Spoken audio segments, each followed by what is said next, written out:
আধ্যাত্মিক হিকমাহ, তা কোরআন থেকে নয়, ওহী থেকে নয়, নবুয়ত থেকেও নয়, বরং সেটা আসছে লুকমানের উদাহরণ থেকে।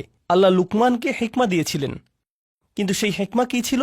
পুরো দুনিয়া সম্পর্কে চিন্তাভাবনা করার পর, জীবন নিয়ে ভাবার পর, একজন পিতা হবার পর যেই হিকমা লুকমানের এলো, তা হচ্ছে আপনাকে শুধু শুকরগুজার হতে হবে। আনিশকুরলিল্লাহ, শুকরগুজার হতে হবে আপনাকে। এখন যে কোনো বাবা মাই কিন্তু এটা জানেন জীবন কি সহজ নাকি কঠিন। জীবন অনেক কঠিন। জীবনের প্রত্যেক ধাপই নিজস্ব এক কাঠিন্য নিয়ে আসে। সন্তান প্রতিপালন আরেক ধরনের কঠিন কাজ। বাচ্চাদের যখন বয়স বাড়ে, তাদের প্রত্যেক বয়সে জীবন নতুন নতুন জটিলতা নিয়ে হাজির হয়। আপনি ভাবছেন এখনই সবচাইতে কঠিন ধাপ, কিন্তু পরের বছর ভাবেন আরে এই বছর তো আরো অনেক কঠিন। আপনি যখন ডায়পার বদলাচ্ছেন তখন বলেন হায় আল্লাহ, এই বাচ্চা এত ডায়পার কিভাবে নষ্ট করে, তাই না? কবে শেষ হবে এই কষ্ট?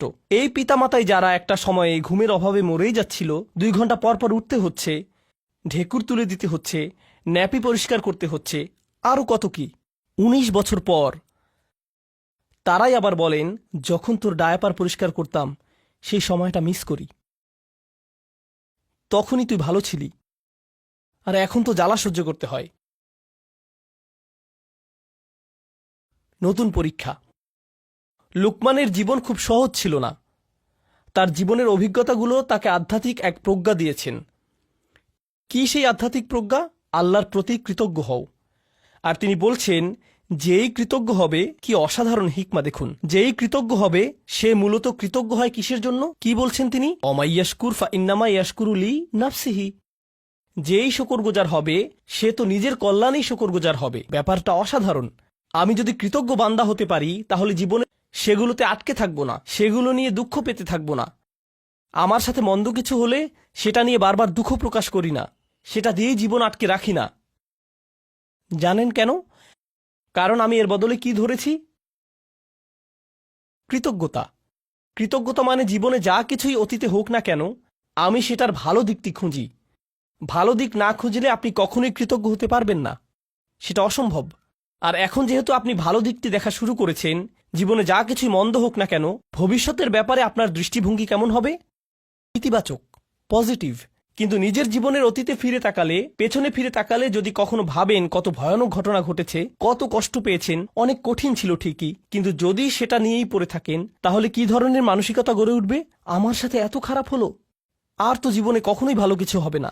আমার সাথে শুধু খারাপই হয়। সারাক্ষণ আমি বিপদে পড়তে থাকি। শুধু আমার সাথেই কেন এমন হয়? মনোভাব এভাবেই বদলে যায়। কারণ শকর নেই যে। কারণ যদি আপনার মাঝে শকর থাকত, তবে কৃতজ্ঞতা বোধও থাকত। শকরগুজারি সবার আগে নিজের উপকার করে। অমা ইয়াশকুর ফা ইন্নামা ইয়াশকুরু লিনাফসিহি। কি অসাধারণ একটি হিকমত বলুন। এটা কিন্তু হচ্ছে আধ্যাত্মিক প্রজ্ঞা। এমনকি আমি তো বলবো এটা এক ধরনের মনস্তাত্ত্বিক প্রজ্ঞা। জানেন, আমেরিকাতে মানুষ ঘন্টায় $350 দিয়ে সাইকোলজিস্টের কাছে কি শুনতে যায়? আপনার কিছু পজিটিভ সাইকোলজি লাগবে। আমি কি শুধু সূরাতুল লুকমান পড়তে পারতাম না? আরে এমন করলে তো আমার অনেক টাকাও বাঁচত, আবার অনেক সোয়াবও পেতাম, তাই না? আর তাই হিকমার এই প্রথম অংশটি হলো আমার অভিজ্ঞতা নিয়ে কিভাবে চিন্তা করব আর আল্লাহ সম্পর্কে কিভাবে ভাবব। হিকমার দ্বিতীয় অংশে চলে যাই তাড়াতাড়ি, এরপর আজকের সেশন শেষ। আজকের এটাই শেষ বিষয়। লুকমান রাদিয়াল্লাহু আনহু তার ছেলেদের বললেন, কোনো পাপ কাজই ছোট নয়, এমনকি সবচাইতে ছোট কাজও আল্লাহ বের করে আনবেন। কোনো পাপ কাজই ছোট নয়। আমি যেই মূল বিষয়টি বলতে চাচ্ছি তা হলো যে কোনো পাপ কাজই কি নয়, ছোট নয়। এমনকি মাইক্রোস্কোপিক লেভেলের কাজও নয়। এমনকি পাথরের ভেতরে থাকলেও আল্লাহ বের করে আনবেন। ইয়াতি বিহাল্লাহ। আল্লাহ খুবই সূক্ষ্ম, আল্লাহ খুবই সুনির্দিষ্টভাবে করেন। আপনার পাপ কাজকে কখনোই ছোট করে দেখবেন না। আর তাছাড়াও আরও যোগ করি, এর বিপরীতে আপনার কিসের ক্ষমতাকেও ছোট করে দেখবেন না? ভালো কাজের। এমন ভাববেন না যে আরে এসব করে কী বা হবে, ইনফ্লুয়েন্সার তো আর হতে পারলাম না, লাখ লাখ ভিউ তো আর পেলাম না। বুঝতে পারছেন? এই আয়াতগুলো নিজেই পড়াশোনা করে দেখুন না। এখানকার আয়াতগুলো দেখলেই বুঝবেন। তিনি তার ছেলেদেরকে বলছেন অন্যদের দিকে বাজেভাবে তাকাবে না, বিনয়ের সাথে চলাফেরা করো। তার পুত্রদেরকে বলছেন যে কোথাও যাবার সময়ে উদ্দেশ্য নিয়ে যেন যায়, উদ্দেশ্যহীন চলাফেরা যেন না হয়। অক্সিদ ফি মাশিক। আর তিনি তার ছেলেকে আওয়াজ নিচু করতে বলছেন, তার ক্রোধ নিয়ন্ত্রণ করতে শেখাচ্ছেন। ভদ্রতা শেখাচ্ছেন, তাই না? জীবনের উদ্দেশ্য শেখাচ্ছেন। সে ঘর থেকে বের হবার সময় যেন তার আসল উদ্দেশ্য থাকে, জীবন যেন অর্থবহ ও উদ্দেশ্যপূর্ণ হয়। এসব জিনিসের বেশিরভাগই তিনি তাকে নিজের চেহারার ভাবভঙ্গিও নিয়ন্ত্রণ করতে বলছেন। লা তুসঈর খদ্দাকা লিন্নাস, মানুষের দিকে গাল ফুলিয়ে তাকাবে না, মানুষের চেহারায় বিকৃত করবে না। বেশিরভাগ মানুষ কি মনে করে? এগুলো ছোট ব্যাপার নাকি বড় ব্যাপার? ছোট বিষয় মনে করে।